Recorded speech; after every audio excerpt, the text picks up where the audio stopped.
Assalamualaikum warahmatullahi wabarakatuh.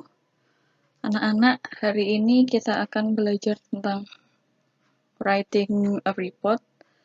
Namun sebelum kita memulai pelajaran pada hari ini, marilah kita berdoa agar apa yang saya sampaikan dapat kalian pahami dengan mudah dan dapat kalian manfaatkan. Berdoa, mulai.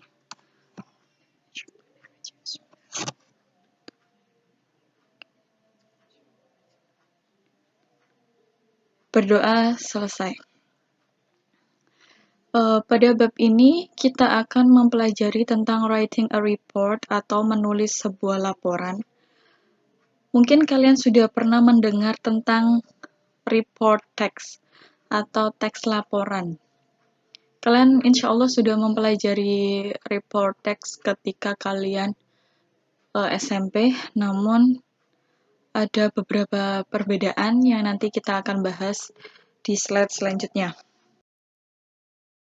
Untuk pengertiannya sendiri, report text is a specific form of writing that is organized around concisely identifying and examining issue, events, or findings. Teks report di sini atau teks laporan di sini adalah jenis teks yang disusun dengan cara mengidentifikasi sesuatu hal yang berada di sekitar secara singkat, pengujian suatu masalah yang ada, peristiwa, atau penemuan. A report can be academic, technical, or even business related.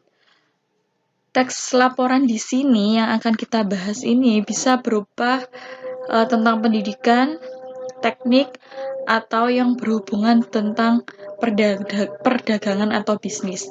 Reports are written to deliver facts about a project, process, or situation. Teks laporan ini ditulis untuk menyampaikan sebuah fakta atau fakta-fakta tentang sebuah project, proses, atau situasi. Jadi, pengertian dari teks laporan ini ditulis dengan tujuan untuk menyampaikan fakta-fakta tentang sesuatu proses yang terjadi atau situasi yang terjadi di sekitar kita. Nah, teks laporan ini dihasilkan dengan adanya identifikasi atau pengujian isu, masalah, atau penemuan. Jadi bedanya teks report yang kalian pelajari ketika SMP dan teks report yang kalian pelajari sekarang adalah untuk teks report yang kalian pelajari dulu ketika SMP itu menggambarkan sesuatu secara umum. Sama seperti deskriptif, tapi bedanya dengan deskriptif itu secara khusus, kalau teks report itu secara umum. Dan sekarang teks report atau teks laporan yang kalian pelajari menggambarkan sesuatu hasil yang sudah kalian teliti, bisa menggambarkan prosesnya, menjelaskan tentang proses kejadian yang kalian teliti tersebut atau situasi peristiwa yang kalian teliti tersebut. Jadi bedanya adalah teks report ini hasil dari penelitian atau hasil analisis yang kalian lakukan. Biasanya ini digunakan ketika kalian menulis sebuah karya ilmiah. Nah, di sini adalah beberapa bagian dari report. Yang pertama, title, yaitu the name of a report atau judul dari teks laporan yang kalian buat. Content page, ini sama dengan daftar isi. Acknowledgement, ini ada statement of author, gratitude to other people, sambutan dari penulis kepada orang lain. Biasanya lebih gampang yang disebut kata pengantar Abstract, a short summary of a report. Ringkasan singkat tentang laporan kalian. Jadi, kalian meringkasnya. Introduction itu berisi tentang tujuan, definisi, kemudian background, all the background, latar belakang dari penelitian kalian. Jadi, yang membuat kalian alasan kalian kenapa meneliti sesuatu kejadian tersebut itu apa, kalian tulis pada background. Methodology, a set of chosen methodology and research method. Ini adalah metode yang kalian pilih dalam penulisan laporan kalian itu apa. Untuk metodologi itu biasanya ada metodologi deskriptif, kuantitatif atau kualitatif. Jadi ada, kalau deskriptif kualitatif itu lebih pada menjelaskan, menggambarkan. Kalau kualitatif itu lebih pada angka, kalau kuantitatif itu lebih pada penggambaran. Kemudian finding analysis itu berisi tentang analisis kalian. Kemudian ada kesimpulan. Kesimpulan di sini ringkasan dari apa yang kalian temukan tersebut. Kemudian recommendation, executive summary.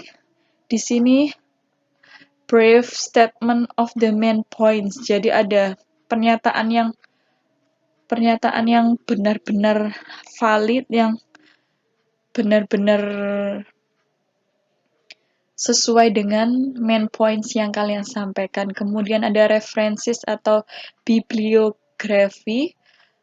Ini adalah beberapa referensi yang kalian gunakan dalam penulisan laporan kalian. Glossary itu berisi tentang kalimat-kalimat yang kalian gunakan atau kalimat spesial atau kata-kata yang belum pernah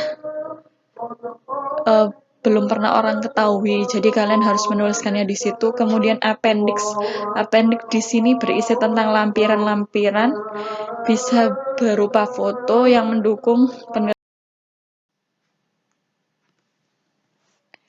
Di sini adalah contoh dari teks laporan.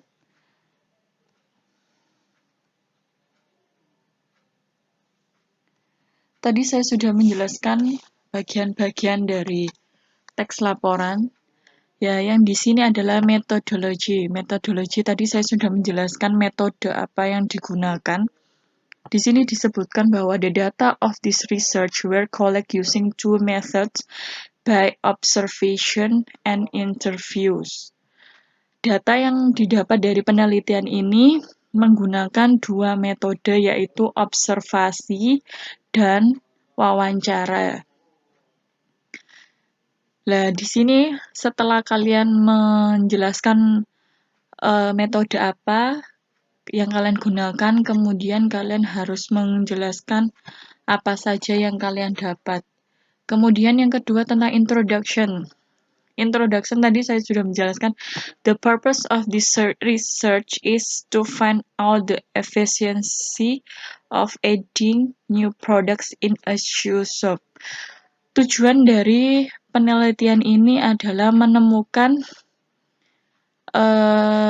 efisiensi atau efektivitas dari menambahkan sebuah produk baru di toko sepatu. Jadi nanti kesimpulannya di dalam hasilnya apakah ini efektif atau apakah ini efisien atau tidak. Jadi tujuannya kalian menulis ini itu apa? Sesuai dengan judul introduction, itu sesuai dengan judul laporan yang kalian buat nanti.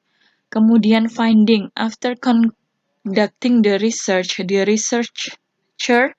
found that the new products had positive feedback from the customer. Nah, penemuan selama kalian melakukan penelitian. Nah, berisi tentang laporan. Setelah melakukan penelitian, peneliti menemukan bahwa produk baru mendapatkan feedback yang positif dari beberapa customer. Jadi kalian di sini menyampaikan hasilnya atau penemuan setelah kalian melakukan penelitian ini. Kemudian yang terakhir adalah kesimpulan. Kesimpulan tadi saya sudah menjelaskan. In conclusion, the new products sold by the shoe shop are welcomed by most of the customer, which result is most customer visiting into the shop and increasing the sales. Lah, jadi conclusion di sini hasilnya apa, kesimpulannya seperti apa.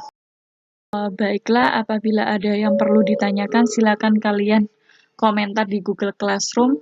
Nanti kita akan membahasnya di sana. Saya akhiri. Assalamualaikum warahmatullahi wabarakatuh.